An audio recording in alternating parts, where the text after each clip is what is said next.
ഡൽഹിയിൽ അതിശക്തമായ മഴയിൽ പലയിടത്തും വെള്ളക്കെട്ട് രൂപപ്പെട്ടു. മണിക്കൂറുകളോളം ഗതാഗതം തടസ്സപ്പെട്ടു. ഹരിനഗറിൽ കെട്ടിടം തകർന്നു വീണ് 8 പേർക്ക് പരിക്കേറ്റു.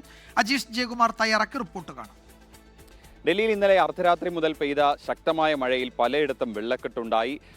ഗതാഗത തടസ്സവും രൂക്ഷമായിരുന്നു. നോയിഡ, ഗാസിയാബാദ് പോലുള്ള സ്ഥലങ്ങളിൽ ഇപ്പോഴും വെള്ളക്കെട്ട് തുടരുകയാണ്. ഞാനിപ്പോൾ നിൽക്കുന്നത് യമുന നദിയുടെ തീരത്താണ്. ശക്തമായ മഴയിൽ യമുന നദി അപകടനിലയ്ക്ക് മുകളിലാണ് ഇപ്പോൾ ഒഴുകിക്കൊണ്ടിരിക്കുന്നത്. അതുകൊണ്ട് തന്നെ താഴ്ന്ന പ്രദേശങ്ങളിൽ താമസിക്കുന്ന ആളുകളോട് ജാഗ്രതാ നിർദ്ദേശം നൽകിയിട്ടുണ്ട്. ഇവിടുന്ന് ആളുകളെ മാറ്റിപ്പാർപ്പിക്കാനുള്ള നടപടികൾ ആരംഭിച്ചതായി ഭരണകൂടം അറിയിച്ചിട്ടുണ്ട്. മാത്രമല്ല വ്യോമഗതാഗതവും കാര്യമായി തടസ്സപ്പെട്ടു.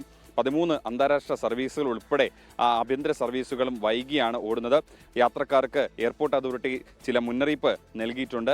വേഗത്തിൽ, അതായത് നേരത്തെ വിമാനത്താവളങ്ങളിൽ എത്തണമെന്നൊരു നിർദ്ദേശം നൽകിയിട്ടുണ്ട്. റോഡ് മാർഗം പരമാവധി ഒഴിവാക്കാനും നിർദ്ദേശം നൽകിയിട്ടുണ്ട്. മെട്രോയോ റെയിൽവേയോ ഒക്കെ സ്വീകരിച്ച് വിമാനത്താവളത്തിൽ എത്താനാണ് നിർദ്ദേശം നൽകിയിട്ടുള്ളത്.